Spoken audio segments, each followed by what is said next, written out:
UPSC board, इसके लिए अब क्या करें हम? निराश और हताश हैं, परेशान हैं कि जिस सरकार ने घोषणा की उसने चुनाव में वापस जीतने के लिए की, और जो सरकार आई है वो काम करेगी कि नहीं करेगी, वो पीड़ित वर्ग क्या सोच रहा है।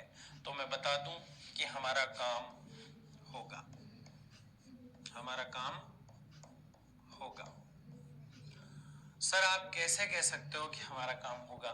क्योंकि सरकार भी नहीं है, लोग भी नए हैं, नोटिफिकेशन उन्होंने निकाला,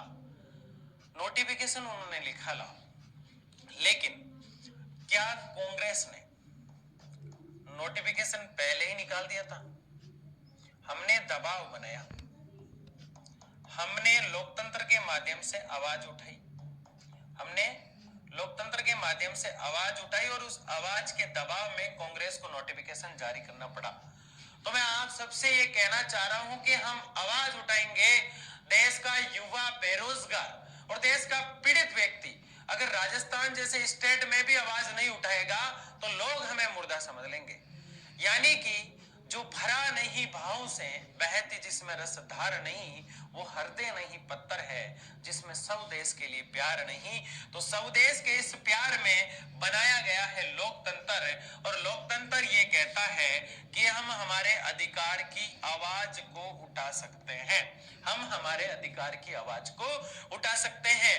हम पिछले 8 साल से, 10 साल से, 15 साल से, कोई 2 साल से, कोई 4 साल से आरएलएसएससी बोर्ड के लिए काम कर रहे हैं, और आरएलएसएससी बोर्ड अगर नहीं बनता है तो हम सड़कों पर वो की वही लड़ाई लड़ेंगे, चाहे कुछ भी हो जाए, हम संघर्ष करना नहीं छोड़ेंगे।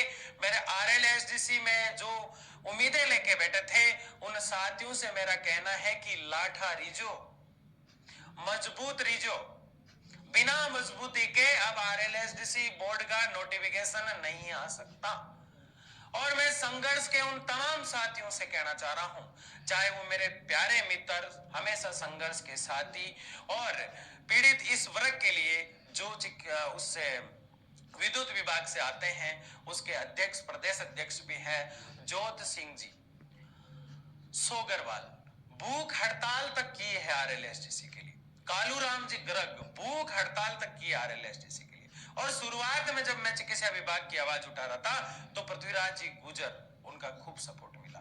मैं अब कह रहा हूं कि अब अगर सारे यूनियन के लीडर एक यूनियन बना के एक संयुक्त यूनियन के नीचे आ जाए तो आरएलएसडीसी को रोकने से और नोटिफिकेशन आने से पहले आने से कोई नहीं रोक सकता।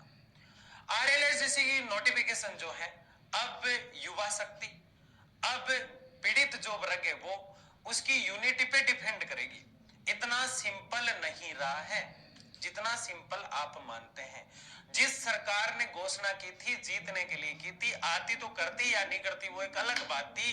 नई सरकार है, कानों में बात डालेंगे, कैसे काम करेगी ये तो मुझे नहीं पता, लेकिन हम जब मजबूती के साथ आवाज उठाएंगे तो नई सरकार है तो भी काम करना पड़ेगा। किसी सरकार का नहीं मैं हूं, नहीं आपको रहना है।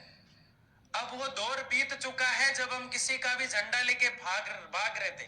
कांग्रेस जब थी तो कांग्रेस से लड़े थे हम, कांग्रेस का हाथ सिर पे नहीं था, लड़के हमने जारी करवाया था नोटिफिकेशन। वैसे ही इस सरकार से प्रार्थना स्वरूप कहने का प्रयास, 5 तारीख को आचार संहिता खत्म और 6 से शुरू हो जाएगा सचिवालय, 8-9 तारीख को मेरी मीटिंग है, मैं मिलने वाला हूं उनसे, और उसके बाद हमारा संघर्ष शुरू हो जाएगा 6 तारीख से, और हमें मजबूती दिखाना है। मैंने 1.5 महीने से ठेका कर्मी जितने भी है अलग अलग डिपार्टमेंट के, उन्हें जोड़ने का प्रयास किया है, उन्हें जोड़कर एक साथ लाया हूं मैं। बहुत ताकत और मेहनत लगी है मुझे। अब आपको, प्रत्येक ठेका कर्मी को अपने साथियों को जोड़ना है और इस वीडियो को शेयर करना है।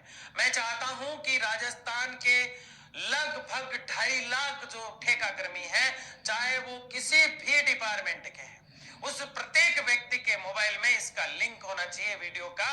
चाहे वो बात को समझे या ना समझे, उसके सामने ये बात जानी चाहिए।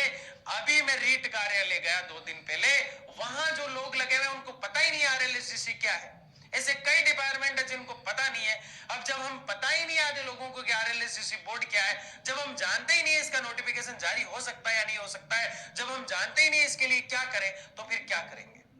इसलिए मैं आपसे कह रहा हूं कि मैं किस सरकार से हूं, आप किस सरकार से हैं, कौन किस सरकार से हैं। हम तो जो सरकार रही है उसे लड़ते आए हैं, उसे झगड़ते आए हैं, उसके सामने गिड़गिड़ाते आए हैं। हमें गिड़गिड़ाना भी होगा, हमें लड़ना भी होगा, और हम संघर्ष करेंगे और हम जीतेंगे। आज सबसे मेरा यह कहना है, एक मजबूत बन जाओ, एक यूनिटी बना लो, एक एकता बना लो। जितने भी संगठन के साथी हैं, जितने भी अलग अलग संगठन राजस्थान में चल रहे हैं, जो पीड़ित वर्ग के लिए चल रहे हैं, साथ आओ,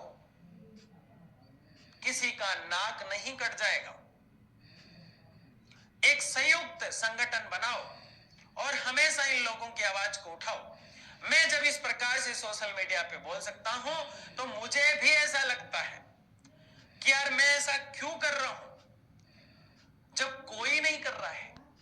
फिर मैं देखता हूं कि कुछ लोग खड़े होते हैं जो भूख हड़ताल तक कर देते हैं। फिर मैं देखता हूं कि कुछ लोग ऐसे भी हुए जिन्होंने 23 साल की उम्र में अपनी जान दे दी। मैं तो और भी बहुत ज्यादा है इसका। इसलिए मैंने संघर्ष करने की ठानी है, और ये मैं नहीं, आप सब बोल रहे हैं। ये बेवकूफी भरा माहौल खत्म कर दो मेरे आरएलएसडीसी के भाइयों। अब झंडे उठाने बंद कर दो। जो भी सरकार होगी उसे प्रार्थना करना है, और जरूरत पड़ी तो सड़कों पर उतरना है। ये अब शुरू कर दो। बिना सोचे समझे उस बच्चे ने कमेंट किया, कोई दिक्कत नहीं है, मुझे गालियां दो, कोई दिक्कत नहीं है। आरएलएसडीसी बोर्ड जारी होना चाहिए, आरएलएसडीसी बोर्ड का नोटिफिकेशन आना चाहिए। ऐसा ना हो कि एक ऐसा आदेश निकल जाए जिसमें हम निराश हो जाएं। अब कुछ लोग कहेंगे, नीचे कमेंट में देख सकते हैं आप जाके, ये जिंदाबाद, वो जिंदाबाद, ये वो वाला मुर्दाबाद, ये फलाना।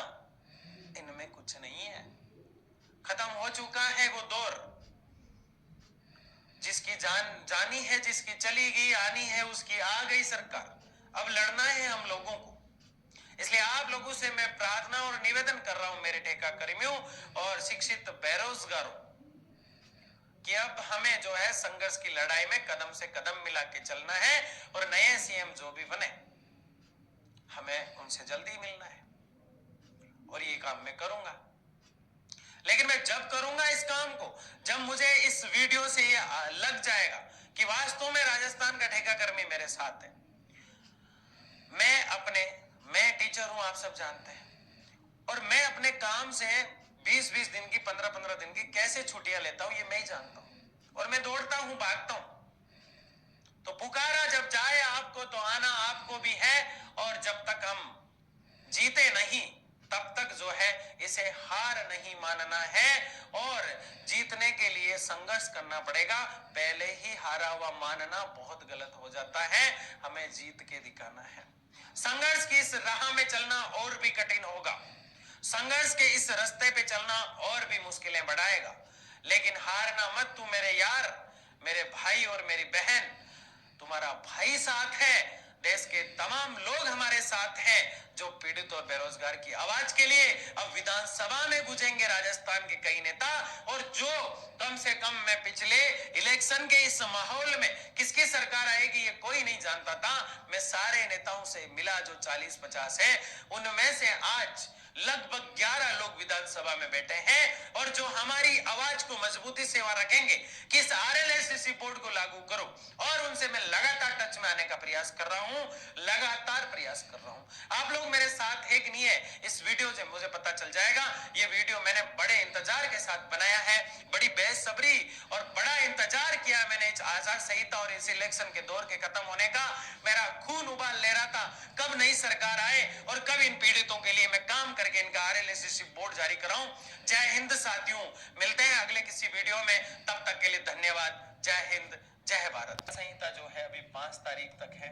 नोटिफिकेशन जारी कराने के लिए हमें क्या संघर्ष करना पड़ेगा, इस पे अब हम पूरी बात करेंगे और बहुत अच्छे से हम इस पे डिस्कस करेंगे। अब तो समझ गए मैं किस पार्टी का हूं। मैंने आज खुल के बताया है, इनमें से कुछ चीजें इलीगल भी हो सकती हैं, लेकिन कुछ इलीगल है तो मैं क्षमा प्रार्थी हूँ। लेकिन मेरा ये बताने का मकसद जो था कि बेरोजगार और पीड़ित व्यक्ति की नजर कभी कभी सरकार की नजर उन पे नहीं पड़ती है और वो आवाज उठाने में खुद असक्षम होता है। तो उसको सक्षम बनाने के लिए उसे सपोर्ट की जरूरत होती है और उस समय किसी व्यक्ति को गॉड किसी ना किसी रूप में भेजता है, जैसे एक जनहित याचिका चला करती है, ठीक है ना। तो ये जनहित का जो काम है, ये कई बार लोगों को लगता है कि कोई स्वार्थ है इसलिए लोग कर रहे हैं, किसी का ये इंटरेस्ट होता है। वो नहीं डरता है, सिर पे कपन बांध के निकल जाता है और वो नहीं डरता है किसी से कि मुझे तो ये काम करना ही है चाहे कुछ भी हो जाए। और ऐसा ही काम मैं कर रहा हूँ। मैं RLSDC बोर्ड को लेके काम कर रहा हूँ और इन दिनों मैं जो आवाज उठा रहा हूँ वो एक ऐसा वर्ग है, वो एक ऐसा परिवार है मेरा, जो राजस्थान में 3-4 लाख लोग हैं। कई मंत्री और नेता भी इस वीडियो को देखेंगे, कई बेरोजगार युवा भी इस वीडियो को देख रहे हैं, कई पीड़ित व्यक्ति भी इसको देख रहे हैं। तो RLSDC बोर्ड है, उसकी आवाज नई सरकार के लिए उठाना मैंने आज से ही शुरू कर दिया है। पहले उठाई तो उठाई, वो निरार्थ हो गई है। हमारे पास सिर्फ इतना माध्यम है कि पिछली सरकार घोषणा करके गई थी और मोदी जी ने जयपुर में यह कहा कि हमारी सरकार भी आती है तो योजनाओं को हम निरंतर रखेंगे, और जो घोषणाएं हैं सरकार की उनको पूरा नहीं कर पाए तो भी हम किसी को निराश नहीं करेंगे। तो हमारा माध्यम सिर्फ इतना है, हमारे पास ये बहस है और इसके आधार पर हम लड़ेंगे। अब जो RLSDC बोर्ड है उसको लेके आगे की हमारी क्या रणनीति है, और जो भी नेतागण इस वीडियो को देखें, जो वर्तमान सत्ता में बैठे हैं, उनसे मेरा निवेदन और करुणवंदन रहेगा कि इस RLSDC बोर्ड को लागू करवा के पूरी तरह से इसका नोटिफिकेशन जारी करवाए, क्योंकि RLSDC वो बोर्ड है जो गरीब पीड़ित व्यक्ति काफी समय से 8-10 साल 20 साल 15 साल से कही तो RLSDC बोर्ड जब बन जाता है तो वो जो काम कर रहा है उसकी सैलरी उसको 5500-7500 के आसपास उसे मिलती है, जो बढ़कर काफी अच्छी हो जाएगी। और जो NGO और लोग होते हैं, ठेकेदार जो लोग होते हैं, उनका माध्यम कमीशन के माध्यम से उन तक कम पहुंच पाता है। जैसे वोकेशनल टीचर एक टीचर हुआ करते हैं, वो 3000 के आसपास राजस्थान में है, और उनकी अगर मैं बात करूं तो वोकेशनल जो टीचर हैं उनको 8-8 10-10 महीने से सैलरियां नहीं मिल पाई। मैंने कई बार इस मुद्दे पे आवाज उठाई और मैं सेक्रेटरी यानी सचिवालय तक भी गया, मुझे कई बार दबाने का प्रयास किया गया, कई धमकियां भी मुझे आई, लेकिन मैं रुका नहीं। और अब जो भी सरकार आई है उनसे रिक्वेस्ट करूंगा मैं कि वोकेशनल एजुकेशन को राहत दी जाए और उन्हें समय पर पेमेंट जो है उनका मिलना चाहिए। दूसरी सबसे बड़ी बात कि चिकित्सा विभाग में भी ऐसे कई लोग हैं, विद्युत विभाग, जल विभाग, ऊर्जा विभाग, मिड डे मील और कृषि मंडियां जो चलती है उसमें भी लगे हुए लोग, और जो पैनोरमा बने होते हैं गवर्नमेंट की तरफ से मंदिर वगैरह उनमें भी लगे हुए लोग, सिक्योरिटी में लगे हुए लोग, और ढेर सारे ऐसे ICT कंप्यूटर के लोग, कई ऐसे डिपार्टमेंट हैं, देवास्थान विभाग मतलब पैनोरमा, ऐसे कई डिपार्टमेंट हैं जिनकी एक लिस्ट है मेरे पास जो मैंने सचिवालय पहले भी दी है, और लगभग ऐसे 19 के आसपास डिपार्टमेंटों के नाम मैंने ढूंढे हैं जो सब मिलकर RLSDC बोर्ड को अपनी छत्तर छाया समझते हैं, और उस बोर्ड का अगर नोटिफिकेशन आ जाता है तो उन्हें एक सेफ जीवन मिल जाता है, क्योंकि सॉरी